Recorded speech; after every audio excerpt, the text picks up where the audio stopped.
سورہ البقرہ ہے، اس کی آیت نمبر 61 ہے، سورہ البقرہ کی آیت نمبر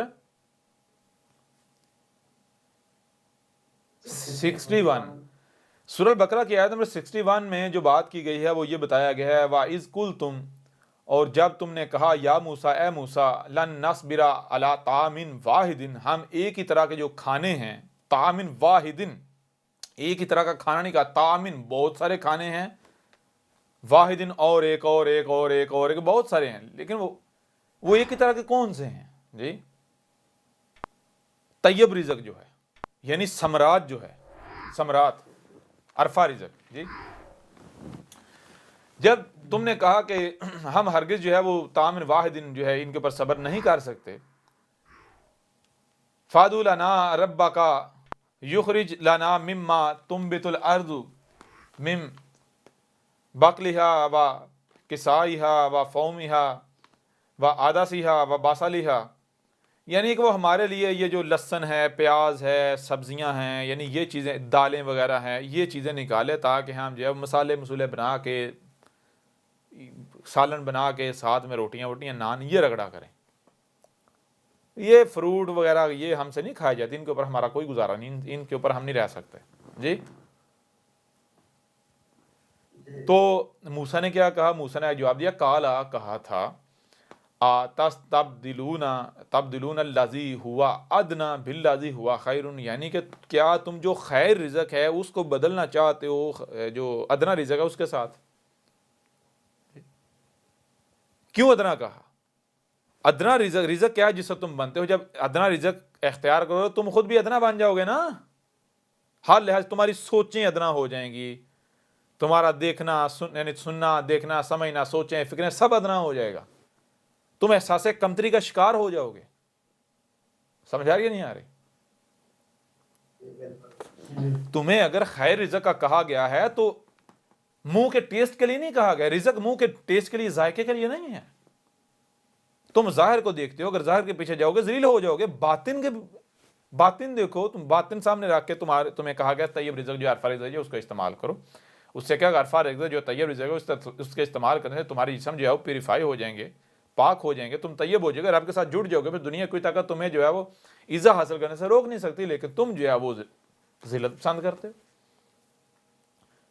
تو کہا اہبطوا مصر، تو کہا یعنی کہ تم اگر اسی کے اوپر اصرار ہی کر رہے ہو تو ٹھیک ہے، پھر تم جدھر رخ تمہارا ہے ادھر جاؤ، پھر تم کدھر گہرائیوں کی طرف جاؤ گے، فائن لکم ما سألتم، پھر اس میں یعنی کہ تم کو مل جائے گا جو تم سوال کر رہے ہو، لیکن اس میں کیا ہے؟ اس میں تم نیچے ذلت کی طرف جاؤ گے، ٹھیک ہے نا، پستیوں کی طرف جاؤ گے، یہ ذہن میں رکھنا۔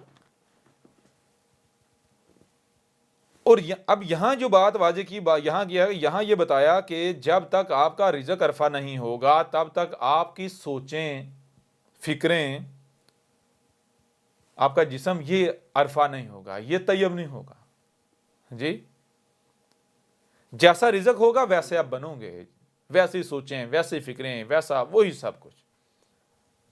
اگر طیب رزق ہوگا، پیوریفائی ہوگا، آپ کے ساتھ جڑ جاؤ گے، آپ کے اندر تقویٰ ہوگا، آپ کا وجود تقویٰ آ جائے گا، آپ کا وجود بن جاؤ گے، تو پھر آپ رب کا وجود ہو، پھر رب آپ کو استعمال کرے گا، رب آپ کو چلائے گا، دنیا کوئی طاقت آپ کا مقابلہ نہیں کر سکتی، آپ کو آٹومیٹکلی عزت حاصل ہو جائے گی، بلند مقام حاصل ہو جائے گا۔ لیکن اگر آپ اپنا رزق بدل جائے گا، اپنے آپ کو خبیث کر دو گے، خبیث بنا دو گے، تو رب سے دور ہو جاؤ گے، ٹھیک ہے نا۔ رب تو سبحان ہے نیچے جانے سے، آپ کی سوچیں، فکریں سب کچھ خبیث ہو جائے گا، رب سے کٹ جاؤ گے، نتیجہ کیا نکلے گا؟ نتیجہ پھر یہ نہیں کہ وہ یہ آگے کہا گیا وَضُرِبَتْ عَلَيْهِمُ الذِّلَّ وَالْمَسْكَنَةُ وَبَاءُوا بِغَضَبٍ مِّنَ اللَّهِ ذَلِكَ بِأَنَّهُمْ كَانُوا يَكْفُرُونَ بِآيَاتِ اللَّهِ وَيَقْتُلُونَ النَّبِيِّينَ بِغَيْرِ الْحَقِّ ذَلِكَ بِمَا عَصَوْا وَكَانُوا يَعْتَدُونَ۔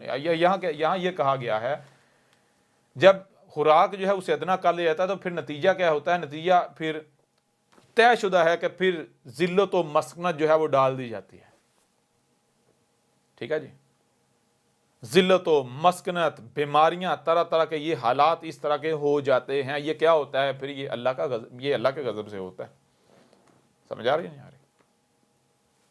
رہی؟ اور یہ جو ذلت و مسکنت ڈلتی ہے یہ ہوتا ہے، یہ کیوں ہوتا ہے؟ یہ اس وجہ سے ہوتا ہے۔ ذلت و مسکنت اگر بنی اسرائیل کے اوپر ڈلی تھی تو کیوں ڈلی تھی؟ اس وجہ سے ڈلی تھی، ذالک کہا، ذالک وہ جو بنی اسرائیل کے ساتھ یہ ہوا تھا، کیسے ہوا تھا، کیوں ہوا تھا؟ بِأَنَّهُمْ، اس میں کچھ شک نہیں، اس کے ساتھ ہوا تھا جس کے ساتھ تم ہوئے ہو، تم ذلیل ہوئے ہو۔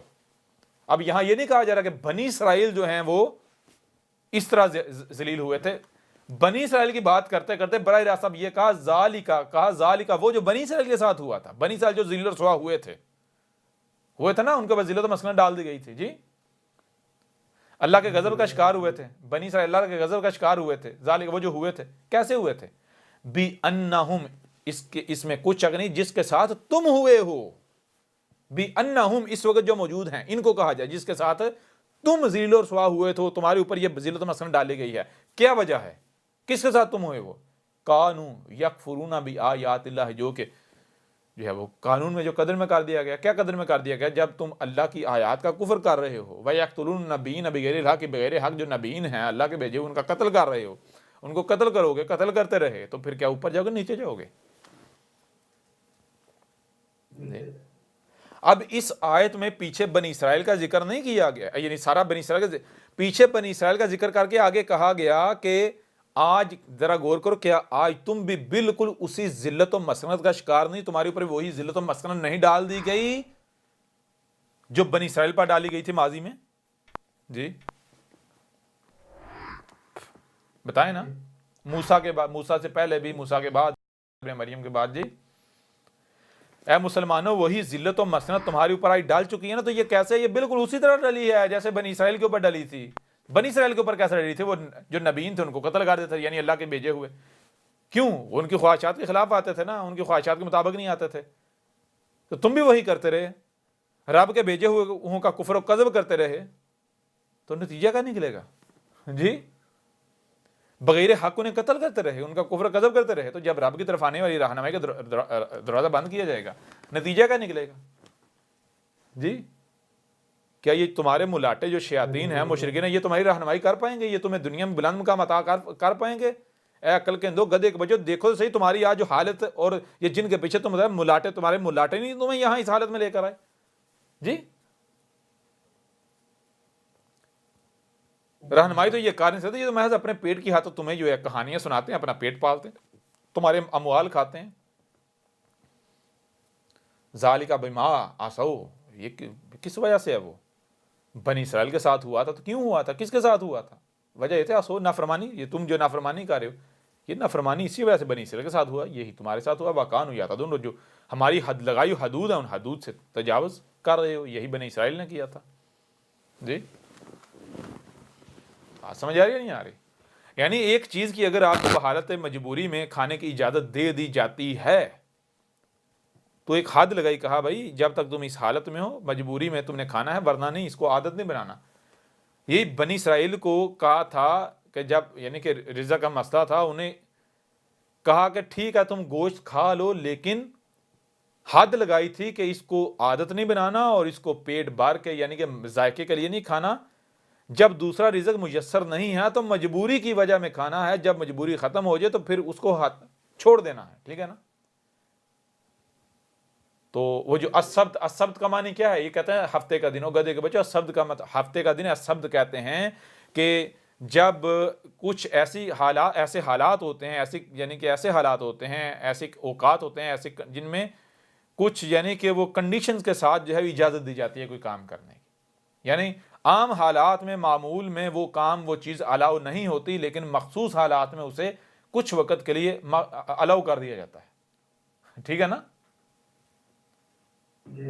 ایمرجنسی بنیاد پر، جنگی بنیاد پر۔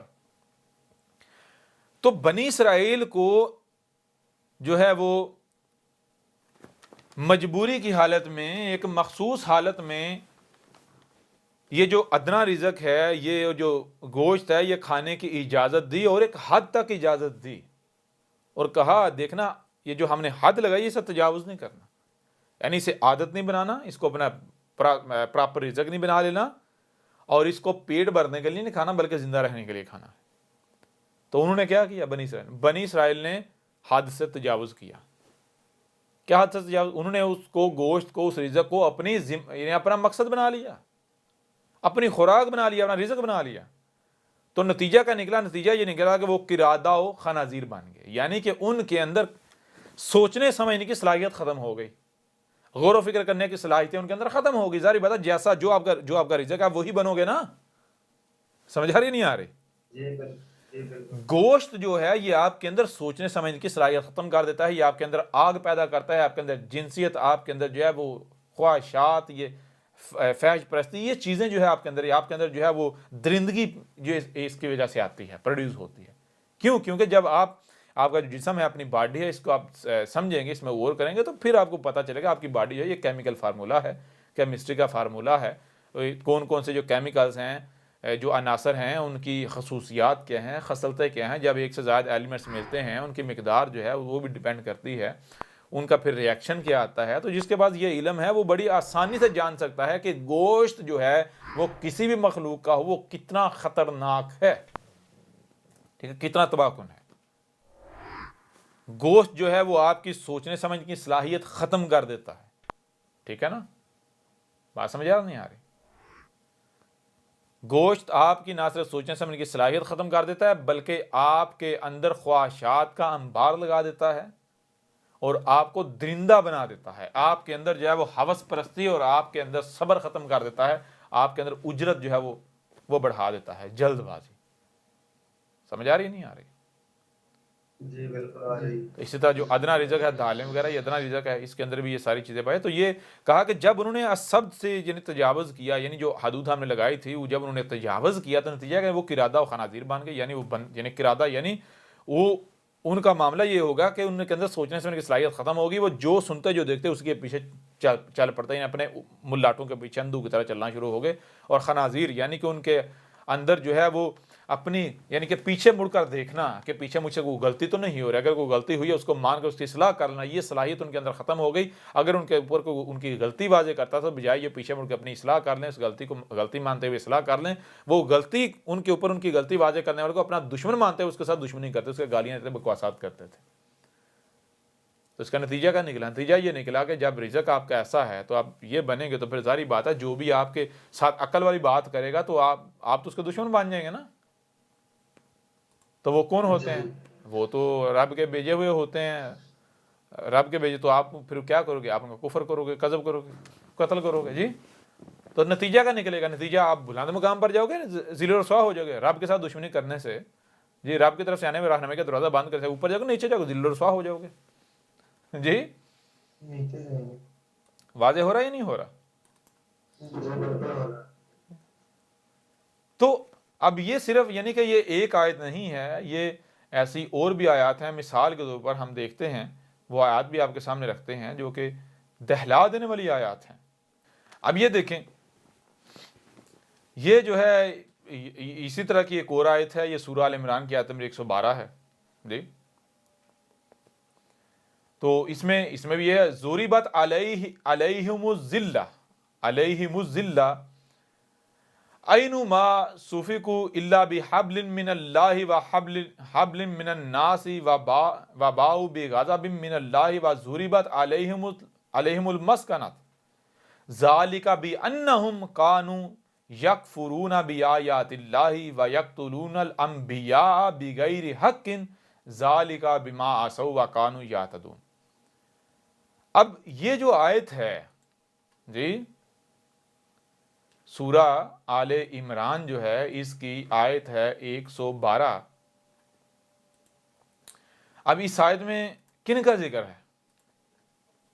جی اس آیت میں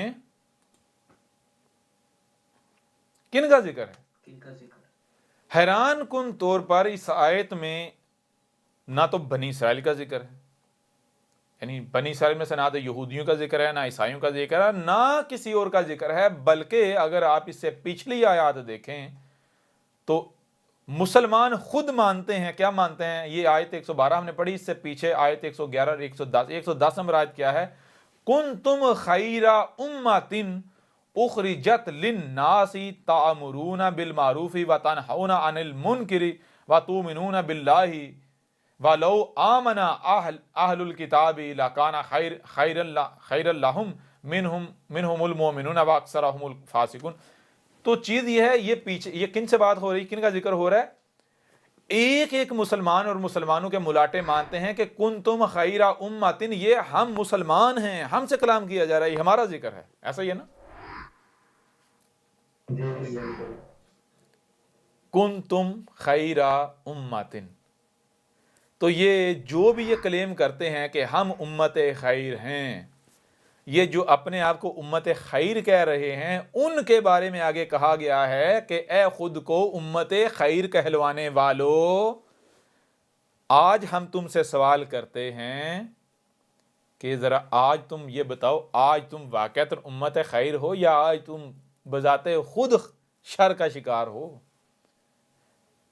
آج تم ذلت و مسکنت کا شکار ہو چکے ہوئے ہو؟ بتاؤ ذرا آج تمہاری حالت کیا ہے؟ کیا ذلت و مسکنت کا شکار نہیں ہو چکے ہوئے؟ جی بالکل ہوتے ہیں۔ یہی سائد میں بتایا جا رہا ہے، ضُرِبَتْ عَلَيْهُمُ الذِّلَّةُ، یہ جو تمہارے اوپر ذلہ ڈالی گئی ہے، کیسے ڈالی گئی اور ذلہ بھی کیسی ہے؟ اَيْنَمَا ثُقِفُوا، اور تم دنیا میں جہاں بھی ہو، جہاں کہیں بھی ہو، تمہیں تمہارے اوپر ذلت ڈال دی گئی ہے، تمہیں حقارت کی نگاہ سے دیکھا جاتا ہے پوری دنیا میں، جہاں بھی ہو تم۔ جی سمجھ رہے؟ تمہاری کوئی اہمیت نہیں۔ مجھے یہ بتائیں کہ یہ جو حالت ہے، یہ یہودیوں کی ہے، عیسائیوں کی ہے، ہندو کی ہے، بدھوں کی ہے، یا پوری دنیا میں یہ وہاں دیکھی قوم ہے مسلمان، ان کی یہ حالت ہے؟ جی مسلمان قوم کی ہے۔ ایک لمحے کے لیے چھوڑ دیں یہ کن کا ذکر کیا جا رہا ہے، جن کا بھی ذکر کیا جا رہا ہے۔ پہلی بات یہ کہ اس قرآن میں کہا جا رہا ہے اے مسلمانوں تمہارا ذکر ہے، پہلی بات۔ دوسری بات یہ کہا جا رہا ہے کہ یہ ان کا ذکر کیا جا رہا ہے جن کے اوپر ایسی ذلت ڈال دی گئی ہے کہ پوری دنیا میں جہاں کہیں بھی ہیں، ان کی حالت یہ ہے کہ ان کو حقارت کی نگاہ سے دیکھا کہ کوئی ویلیو نہیں ہے، ذلیل ترین قوم ہے جہاں بھی ہوتے ہیں۔ اگر وہ بچتے ہیں، ٹھیک ہے جی، لوگوں کی گالیوں سے، بکواسات تھے، ان کی حقارت کی نگاہ سے، تو بچنے کی وجوہات کیا ہیں بتایا جا رہا ہے، اللہ سوائے اس کے بِحَبْلٍ مِّنَ اللَّهِ، جو اللہ کی حبل ہیں ان کو اگر کوئی پکڑ لیتا ہے تو وہ بچ جاتا ہے، ٹھیک ہے جی۔ وَحَبْلٍ مِّنَ النَّاسِ، یا پھر جو لوگوں کی جو یعنی کہ جو ناس دنیا کے جو لوگ ہیں، جو دنیا کی اقوام ہے، اگر کوئی ان کے ساتھ جڑ جاتا ہے، سمجھا، ان کا پپڑ بن جاتا ہے، ان کے گن گانا شروع ہو جاتا ہے، تو وہ دنیا میں حقارت کی نگاہ سے بچ جائے گا۔ لیکن اگر وہ یہ دونوں، ان دونوں میں سے کوئی رستہ اختیار نہیں کرتا اور وہ مسلمان رہتا ہے، تو نتیجہ کیا ہے پھر؟ ذلت، ٹھیک ہے جی۔ وَبَاءُوا بِغَضَبٍ مِّنَ اللَّهِ، اور یہ جیسے گویا کہ یعنی کہ وبا ہوتی ہے، اور وہ یعنی کہ ان کی حالت جو ہے کس کے سبب، کس وجہ سے؟ اللہ کے، یہ اللہ سے غضب کے سبب ہے۔ اور صرف یہ نہیں، وَضُرِبَتْ عَلَيْهِمُ الْمَسْكَنَةُ، اور اب مجھے یہ بتائیں ان کے اوپر المسکنت، مسکنت ڈال دی گئی یا نہیں ڈال دی گئی؟ مسکنت کسے کہتے ہیں؟ کھانے کو نہیں ہے، قرضے لے کے کھانا، مانگ کر کھانا۔ ہندو قرضے لے رہے ہیں، مانگ رہے ہیں، یہودی، عیسائی، بدھ مت، دنیا میں وہ کون سی قوم ہے جو قرضوں پر اور ادھار پر پل رہی ہے؟ مسکنت کسے کہتے ہیں؟ مسکنت کہتے ہیں ہاتھ پاؤں سب کچھ سلامت ہے لیکن کھانے کو نہیں ہے، کھانے کے لیے کسی دوسرے کے سامنے ہاتھ پھیلانا پڑے، اسے کہتے ہیں مسکنت، ٹھیک ہے جی۔ ایک کس کے اوپر ہے؟ کیا یہ خود کو مسلمان کہلوانے والے، بالخصوص جن کی طرف آج یعنی رسول بھیجا گیا، جو کفر و کذب کرنے والے ہیں رسول کا، احمد عیسیٰ کا، یہ پاکستان کے مسلمان جی، ان کی یہ حالت نہیں جی۔ تو یہ حالت کیوں ہے؟ یہ وجہ کیا ہے؟ ذالک بانہم، ذالک وہی مسکنت ہے جو اس سے پیچھے بھی یہ پہلی دفعہ نہیں ہوا، اور وہ یہ کیسے ہوتا ہے؟ بانہم، اس میں کچھ شک نہیں کہ یہ ان کے اوپر یہ وہ جو ذلت و مسکنت ڈلی ہے، وہی جو بنی اسرائیل پر ڈلی تھی، کس کے سبب، کس کے ساتھ، کس وجہ سے؟ کانوا یکفرون بآیات اللہ، یہ جو اللہ کی آیات سے جو کفر کر رہے ہیں، اور اور یقتلون الانبیاء، اور جو اس سے پہلے نبی آتے رہے، محمد کے فلٹر سے نکل کر جو انبیاء جتنے بھی نبی آئے تو ان کو کیا کرتے رہے؟ نبیوں کو، انبیاء کو قتل کرتے رہے بغیر حق، حق نہیں تھا رائے برابری کو انہیں قتل کیا جاتا. جن کو قتل کرنا چاہیے تھا ان کو انہوں نے اپنے سروں پر بٹھایا، ان کو اپنے رہنما بنا لیا ان ملاٹوں کو، اور جن کو قتل نہیں کرنا بلکہ جن کو رہنما بنانا تھا ان کو قتل کرتے رہے. ذالک بما عصوا وکانوا یعتدون. آئی وہی بات یہاں یا نہیں آئی؟ جی بالکل آئی. جی سمجھ آ رہی ہے نہیں آ رہی؟ تو بالکل آ رہی ہے. چیز یہ ہے کوئی بھی یہ نہیں کہہ سکتا جی یہ ہمارا ذکر نہیں، یہ تو کسی اور کا ہے. یہ آیت تو ایسی آیت ہے، اس میں تو براہ راست خطاب ان سے ہے، ان سے جن کو کہا کہ کنتم خیر امۃ. جی تو یا تو یہ مان لیں ہم وہ امت نہیں ہے، امت خیر نہیں ہے، ٹھیک ہے. اگر یہ نہیں مانتے تو پھر ظاہری بات ہے آگے جو آیت میں ذکر ہے وہ تو ان کا ذکر ہے، ان کا بارے میں ذکر کیا، ان کی بات کی جا رہی ہے جو اپنے امت خیر کلیم کر رہے ہیں. پھر دوسری بات اگر تم کہو نہیں یہ ہم امت خیر نہیں ہے اور یہ ہے وہ ہے، اس آیت میں ہمارا ذکر نہیں، پھر بھی تم نہیں کہیں جا سکتے. کیونکہ اس قرآن میں تمہارا ذکر ہے، کسی اور کا تو ہے نہیں. جی بھائی بنی اسرائیل کا ہم ذکر کیوں کریں گے؟ بنی اسرائیل کو بدل لعنت کر دی جا چکی ہوئی نا، ان کا ذکر ہم کیوں کریں گے؟ یہود کا کیوں کریں گے؟ نصارہ کیوں کریں گے؟ ہم ان کے اوپر لعنت کی جا چکی ہوئی. اگر تمہیں لگتا ہے یہ ان کا ذکر ہے، تم کہتے ہو یہ قرآن میں اللہ نے یہودیوں اور عیسائیوں کا ذکر کیا، تو تم اللہ کے اوپر تو مت لگا رہے ہو کہ اللہ جو ہے ایک طرف کہتا ہے میں نے ان پر لعنت کی، دوسری طرف ان کو پھر توجہ دے رہا ہے، ان کی طرف اپنا رخ کر رہا ہے، نظر کر رہا ہے، ان کی طرف ان کا ذکر کر رہا ہے. جی ان پر لعنت کی جا چکی، یہ ان کا ذکر نہیں ہے، یہ تمہارا ذکر ہے. سمجھ آ رہی ہے نہیں آ رہی؟ ان کی مسلوں سے بات سمجھ آ رہی نہیں آ رہی؟ یہ چیز تو کسی بھی لحاظ سے کسی بھی پہلو سے یہ بھاگ سکتے ہیں. یہ سورہ المائدہ ہے اور اس کی آیت 20 ہے. سورہ المائدہ کی 20 نمبر آیت ہے. اچھا اس آیت میں کیا کہا گیا؟ بہت ہی دہلا دینے والی آیت ہے.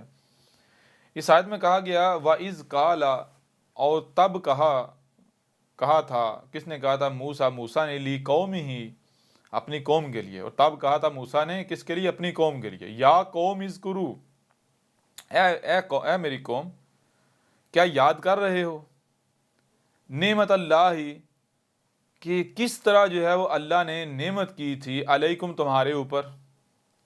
جی اللہ نے تمہارے اوپر نعمت کس طرح کی تھی، کیا یاد کر رہے ہو؟ کہا یاد کرو ذرا کہ جب تمہارے اوپر اللہ نے اپنی نعمت کی تھی، یعنی تمہیں جو ہے وہ زمین کا اقتدار و اختیار دیا تھا، عزت دی تھی، بلند مقام دیا تھا، تو یہ مقام تمہیں کیسے حاصل ہوا تھا؟ جی تو آگے موسیٰ کہہ رہا ہے اذ جعل فیکم انبیاء وجعلکم ملوکا، کہا کہ جب تم میں انبیاء کیے گئے، جب تک نبی آتے رہے تو تب تک کیا ہوا؟ وجعلکم ملوکا، اور تم کو ملوکا بادشاہ بنائے رکھا، دنیا میں بادشاہت حاصل رہی. جی جی وَآتَاكُم مَا لَمْ يُؤْتِ أَحَدًا مِّنَ الْعَالَمِينَ. اب جو چیز یعنی کہی جا رہی ہے آگے، دو صورتیں ہیں. ایک تو یہ ہے کہ تمہیں جو ہے وہ عطا کیا گیا، تمہیں دیا گیا، وہ مقام دیا گیا، وہ مرتبہ دیا گیا کہ جو عالمین میں سے کسی کو بھی نہیں دیا گیا. اور دوسرا جو ہے وہ یوتی، فیوچر کے بارے میں کہا گیا کہ اگر غور کرو، اگر آج یعنی کہ ماضی کو ذرا یاد کرو کہ کیسے تمہیں بلند مقام ملا تھا اور وہ کب تک برقرار رہا، تو پتہ چلتا ہے جب تک تمہیں انبیاء آتے رہے تو تمہیں بلند مقام حاصل رہا. اور پھر جب تم ذلیل ہو گئے کیسے ہو گئے؟ جب تم نے یہ دروازہ بند کر دیا، جیسے کہ پہلے بھی ہم نے آیت ذکر کی تھی، جب انہوں نے کہا یعنی شکوک میں پڑ گئے اور بعد میں یہاں تک یہ کہنا شروع کر دیا کہ یوسف جو ہے آخری نبی، آخری سو کے بعد کوئی نہیں آئے گا، دروازہ بند. تو نتیجہ کیا نکلا؟ زیرو رسوا ہو گئے۔ تو یہی موسیٰ نے کہا اے میری قوم، اے لوگو ذرا غور کرو کہ رب کس طرح جو ہے وہ عزت دیتا ہے اور کس طرح قوم ذلیل ہوتی ہے، ٹھیک ہے نا؟ جب تک نبی انبیاء آتے رہتے ہیں، اللہ کے بھیجے ہوئے آتے رہتے ہیں اور ان کی دعوت کو تسلیم کیا جاتا ہے تو قوم کو عزت حاصل ہوتی ہے، کیوں؟ وہ رب کی طرف سے رہنمائی ہوتی ہے، رب آتا ہے تمہاری رہنمائی کے لیے، تو رب سے بہتر کوئی رہنمائی کر سکتا ہے؟ سوال ہی پیدا نہیں ہوتا۔ اور جب تک انبیاء آتے رہے تو پھر کیا ہوا؟ تمہیں نہ صرف عزت بلکہ جو ہے تمہیں ملک حاصل رہا، تمہیں جو ہے بادشاہت حاصل رہی۔ اور یہی کہا کہ اب اگر تم اپنے ماضی کو یاد کرتے ہوئے دوبارہ یعنی کہ ڈٹ جاتے ہو اس کے اوپر، یعنی آج پھر تمہیں سے رب نے اپنا رسول بھیج دیا ہے، یعنی میں موسیٰ آ گیا ہوں، اور تم اگر ڈٹ جاتے ہو اپنے ماضی کو یاد کرتے ہوئے وہی کرتے ہو، میرا ساتھ دیتے ہو، میرے ساتھ جڑ جاتے ہو، تو پھر دنیا کی کوئی طاقت تمہیں جو ہے وہ عزت حاصل کرنے سے نہیں روک سکتی۔ لیکن اگر تم نہیں کرتے تو جب تک تم واپس اس پر نہیں پلٹو گے، اس قانون کے اوپر، اس اصول کے اوپر جی، تو تب تک جو ہے وہ تمہیں جی عزت حاصل نہیں ہوگی، بادشاہت حاصل نہیں ہوگی، ملک حاصل نہیں ہوگا۔ لیکن اگر تم کرتے ہو تو یہ میں تمہیں گارنٹی دیتا ہوں، اگر تم کرتے ہو، ٹھیک ہے جی، جو نبی تمہارے اندر آتے رہتے ہیں، تم ان کو تسلیم کرتے، ان کی رہنمائی کے پیچھے چلتے ہو، تو پھر میں تمہیں گارنٹی دیتا ہوں کہ تمہیں ایسا ملک دیا جائے گا، یعنی وہ دیا جائے گا کہ جو عالمین میں سے کسی کو نہیں دیا گیا۔ اور پھر ذرا غور کریں، وہی ملک داؤد اور پھر اس داؤد کے بیٹے سلمان کی صورت میں دیا گیا یا نہیں دیا؟ ون ورلڈ حکومت قائم ہوئی، سلمان نے قائم کی، ہوئی قائم یا نہیں ہوئی؟ تو یہ کن کا ذکر کیا جا رہا ہے؟ وہی بات، یہ اصل میں وہی قرآن میں اساطیر الاولین نہیں ہے، بلکہ یہ الاولین کی مصنوع سے آج کا ذکر ہے۔ تو جیسے اس وقت موسیٰ نے بنی اسرائیل کو کہا تھا، بالکل عین اسی طرح کیا آج احمد عیسیٰ یہ قوم محمد کو، خود کو مسلمان کہلوانے والوں کو یہ نہیں کہہ رہا کہ اے گدھے کے بچوں، آج تم جس حالت میں ہو، کیا شروع سے تمہاری یہی حالت تھی؟ جی ذرا پیچھے جاؤ، جب تمہیں عزت حاصل تھی، بلند مقام حاصل تھا، تو کیسے حاصل ہوا اور وہ کب تک قائم رہا؟ جی بات سمجھ آ رہی نہیں آ رہی؟ اب اگر تم عزت حاصل کرنا چاہتے ہو تو تمہارے پاس ایک ہی راستہ ہے، باقی اگر تم خواب دیکھنا چاہتے تو دیکھتے رہو، کوئی خوابوں میں پابندی تھوڑی ہے، اس میں جل کر راکھ ہوگی۔ طریقہ ایک ہے، طریقہ کیا ہے؟ وہ یہ ہے کہ جب رب کی طرف سے رہنمائی آئے تو خود کو اس کے آگے جھکا دو، اس کی اطاعت و اتباع کرو، دنیا کی کوئی طاقت تمہیں جو ہے وہ عزت حاصل کرنے سے نہیں روک سکتی۔ اور آج جب رب کا بھیجا ہوا آ گیا جی اور طے کر دیا جی نہیں مانیں گے، تو پھر تمہیں دنیا کی کوئی طاقت ذلت سے نکال سکتی؟ سوال ہی پیدا نہیں ہوتا۔ ایسی حالت میں تم رہو گے، سوال ہی پیدا نہیں ہوتا، تم اس سے نکلو، تمہارے لیے عذاب ہے، اس کے علاوہ تو اور کچھ ہے ہی نہیں، دیکھتے رہو خواب۔ باقی یہ بھی نہیں ہے کہ بھائی رسول جو ہے وہ رب جو ہے وہ منتیں کر رہا ہے، جی رسول منتیں کر رہا ہو، میرا ساتھ دو، میرے ساتھ جڑ جاؤ، نہیں، سوال ہی پیدا نہیں ہوتا۔ بلکہ رب جب تک بشری صورت میں سامنے آیا نہیں تھا تب تک جو ہے وہ جتنے بھی شریک ہیں ان کے لیے وقت تھا۔ جب رب بشری صورت میں سامنے آ گیا ہے تو پھر رب بشری صورت پر بھی اپنا شریک برداشت نہیں کرے گا، جتنے بھی شریک ہیں ان کو مٹائے گا۔ رب تمہارا یہ نہیں ہے کہ تم ساتھ دو گے تو جناب رب کا کام ہوگا، تم ساتھ نہیں دو گے تو کام نہیں ہوگا، نہیں، بلکہ تمہارے فائدے کی بات کی جا رہی ہے، یہ تو ہونے جا رہا ہے۔ رب محتاج تھوڑا ہی ہے، رب کا کوئی مقابلہ تھوڑی کر سکتا ہے۔ اور اگر مثال کو تم ساتھ دیتے ہو یا احمد عیسیٰ کے ساتھ جڑتے ہو تو کیا تمہارے احمد عیسیٰ کے ساتھ جڑنے سے کیا تم اس تجدیدیت کو، اس ٹیکنالوجی کے اس کو ختم کر کے تم جو ہے وہ کوئی اسٹیٹ قائم کر دو گے؟ سوال ہی پیدا نہیں ہوتا۔ نہیں تو یہ نہیں کہ منتیں کی جا رہی، نہیں، سوال ہی پیدا نہیں ہوتا۔ یہ تو قدر میں کر دیا گیا، یہ تو ہو کر رہنا ہے، دنیا کی کوئی طاقت اسے ہونے سے روک نہیں سکتی۔ یہ اگر آواز لگائی جا رہی ہے تو آواز اپنے وجود کے لیے لگائی جا رہی ہے، جو المومنین ہیں ان کو نکالنے کے لیے، اپنے وجود کے لیے، اور جو کفر و کذب کرنے والے ہیں ان کے اوپر حجت کرنے کے لیے، تاکہ کل کو جب پچھتائیں تو پھر ان کے اوپر نہ تو ترس کھایا جائے، نہ ہی یہ کہہ سکیں کہ اگر ہمیں موقع دیا ہوتا، اگر ہماری پر واضح کیا ہوتا، اگر یہ ہوتا، اگر وہ ہوتا، یہ نہ کہہ سکے، کوئی بہانہ نہ بنا سکے، کوئی عذر نہ پیش کر سکے۔ جی جی بالکل. جی باقی دیکھیں، غور کریں، جب آپ کے اوپر یہ بات بالکل کھل کر واضح ہو چکی ہے کہ اللہ جو ہے وہ العزیز الحکیم ہے. اللہ کیا ہے؟ العزیز الحکیم. العزیز الحکیم ہے. تو العزیز الحکیم کا مطلب کیا ہے؟ بھائی اللہ جو بھی کام کرتا ہے وہ انتہائی باریک بینی سے کرتا ہے. اگر کہیں پر کوئی فرق رکھتا ہے تو اس فرق کو نظر انداز نہیں کیا جا سکتا. اگر کوئی اس فرق کو نظر انداز کرتا ہے، اگر وہ چھوٹے سے چھوٹا ہی فرق کیوں نہ ہو، تو وہ اللہ کے العزیز الحکیم ہونے کا کفر کرتا ہے. ٹھیک ہے؟ جی بھائی اگر دروازہ رب نے بند کر دیا تھا نبوت کا، تو ذرا غور کریں، دیکھیں قرآن کیا کہہ رہا ہے. یہ کہتے ہیں نا ما کان محمد ابا احد من رجالکم، یہ اس طرح کی آیت جو ہے. جی جی تو اس میں جو خاتم النبیین اس کا مطلب کیا لیتے ہیں؟ آخری نبی. اور نبیین سے مراد کیا لیتے ہیں؟ وہ جو نبی پیچھے گزر چکے، ان سب نبیوں کے خاتمے پر. تو اگر تو جو النبیین ہے اس کا معنی واقعتاً وہ نبی ثابت ہو جائیں جو نبی گزر چکے ہیں، ماضی والے نبی، پھر تو ٹھیک ہے، واقعتاً بھائی محمد ان کے خاتمے پر کہہ لو، جی مانا جا سکتا ہے. لیکن اگر آپ جو جی چاہے کر لیں، النبیین کا معنی آپ یہ کر ہی نہیں سکتے کہ جو ماضی میں نبی آئے، تو پھر خاتم النبیین کا وہ معنی ہو سکتا ہے جو یہ کرتے ہیں، کھینچ تان کے جو جھگڑا کرتے ہیں قرآن کے ساتھ. جی بالکل. اب آپ کو یہ بھی سمجھ آ جائے کہ قرآن جو کہتا ہے کہ قرآن کے ساتھ جھگڑا کرتے ہیں، یہ جھگڑا کرنے والے کون ہیں؟ جی قرآن ایک شاید دیتا ہے، بات کہتا ہے کہ نہیں، زبردستی قرآن کے ساتھ جھگڑا کر کے اپنی بات اس کے اوپر امپوز کرنے کی کوشش کرتے ہیں. ایسا ہی نا؟ اور جھگڑا کسے کہتے ہیں؟